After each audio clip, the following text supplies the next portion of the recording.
तो भोपाल से ये बड़ी खबर, लोकसभा चुनाव को लेकर कांग्रेस की तैयारियां तेज हो गई है। जल्द लोकसभा प्रभारी पीसीसी को सौंपेंगे अपनी रिपोर्ट। 31 जनवरी तक देनी है प्रभारियों को अपनी रिपोर्ट। चुनाव को लेकर कांग्रेस ने बनाए थे 29, आपको बता दें कि लोकसभा प्रभारी, सभी प्रभारियों ने इलाकों का दौरा करने के बाद ये रिपोर्ट तैयार की है। 31 जनवरी तक देनी थी ये रिपोर्ट। चुनाव को लेकर कांग्रेस ने बनाए थे 29 लोकसभा प्रभारी और साथ ही सभी प्रभारियों ने इलाकों का दौरा करने के बाद ये रिपोर्ट तैयार की है।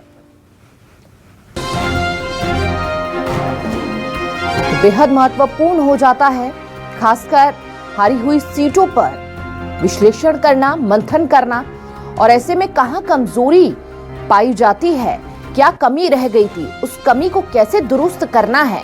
कहीं ना कहीं ये रिपोर्ट तस्वीर साफ करेगी और इस रिपोर्ट के आधार पर ही आगामी चुनावों के लिए नीति और रणनीति पर विचार और मंथन किया जाएगा। तो जल्द लोकसभा प्रभारी पीसीसी चीफ को सौंपेंगे ये रिपोर्ट।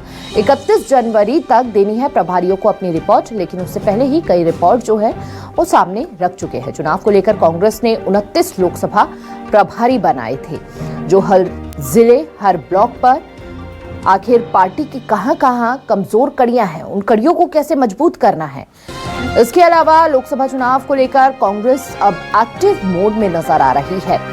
अब जो भी गलतियां कांग्रेस द्वारा पहले की गई हैं, उन गलतियों में सुधार करने की कोशिश कांग्रेस कर रही है। साथ ही क्या कमी रह रही है, उन कमी को पूरा करने का प्रयास भी लगातार कांग्रेस करती हुई नजर आ रही है। ज्यादा जानकारी के साथ सीधा लिए चलेंगे शब्बीर के पास। हमारे संवाददाता हमारे साथ जुड़ चुके हैं। शब्बीर, एक बार फिर से कांग्रेस एक्टिव मोड में तो नजर आ रही है, रिपोर्ट भी तैयार कर ली गई है। क्या कुछ खास है इस रिपोर्ट में और क्या नीति रहने वाली है अब कांग्रेस की? एक बार सवाल अपना दोहरा दीजिए। शब्बीर, आप तक आवाज पहुंच रही है? हाँ, बिल्कुल आवाज आ रही है आपकी। लोकसभा चुनावों के लिए एक बार फिर से कांग्रेस एक्टिव मोड में नजर आ रही है। अब क्या स्ट्रेटेजी को अपनाती हुई नजर आएगी, क्योंकि रिपोर्ट तैयार कर ली गई है? क्या कुछ खास है इस रिपोर्ट में?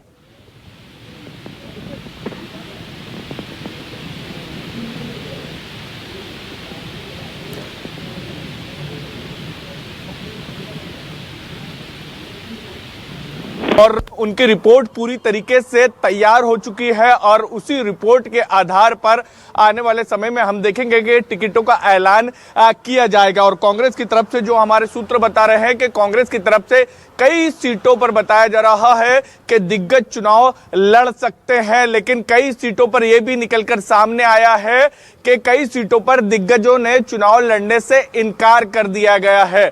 और जो हमारे सूत्र बता रहे हैं उसके हिसाब से चाहे गोविंद सिंह की बात करें, वो मुरैना से चुनाव लड़ सकते हैं। इसके साथ साथ राजगढ़ से जो दिग्विजय सिंह का गढ़ कहा जाता है, वहां से वो चुनाव लड़ते हुए नजर आ सकते हैं। लेकिन पूर्व केंद्रीय मंत्री, पूर्व पीसीसी चीफ अरुण यादव की बात की जाए तो खंडवा से वो लोकसभा का चुनाव नहीं लड़ना चाहते, ये इच्छा वो जाहिर कर चुके हैं आलाकमान को। और जो हमारी खबरें निकलकर सामने आ रही है कि खंडवा से जहां से वो चुनाव लड़ रहे हैं, पिछले 3 बार से 1 बार जीते हैं, 2 बार हारे हैं अरुण यादव, वहां से 2 पूर्व विधायकों ने अपनी दावेदारी जताई है, यानी अरुण यादव ने वहां से दावेदारी नहीं जताई है।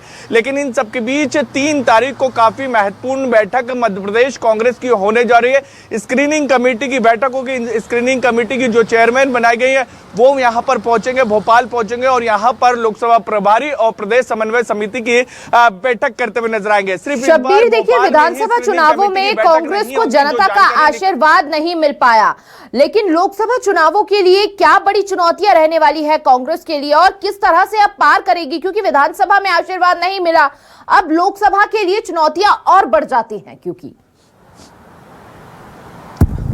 बिल्कुल कांग्रेस की चुनौती डबल होती हुई नजर आ रही है। पहले तो राम लहर जो कहा जा रहा है, जो राजनीतिक विश्लेषक कह रहे हैं कि कांग्रेस को सबसे बड़ी चुनौती का जो सामना करना पड़ेगा वो राम लहर का ही सामना करना पड़ेगा। और दूसरा मोदी मैजिक, और तीसरा सबसे जो कांग्रेस के अंदर मुश्किलें बढ़ा रही है कि हार का मुंह देखकर आई है कांग्रेस 2 महीने पहले और 2 महीने के बाद देश भर में लोकसभा के चुनाव होने। कांग्रेस की सबसे बड़ी मुश्किल यही हो रही है कि कांग्रेस को इस बार मध्य प्रदेश में यह लग रहा था कि वो सरकार बना लेगी बड़ी आसानी से, लेकिन जो रिजल्ट आया वो सत्ता के आसपास तक नहीं दिखाई दी। ये कह सकते हैं कि पिछली बार की तुलना में और मौजूदा जो सीटें थी कांग्रेस के पास 90 से ज्यादा, उससे भी घटकर वो 67 तक के सिमट गई।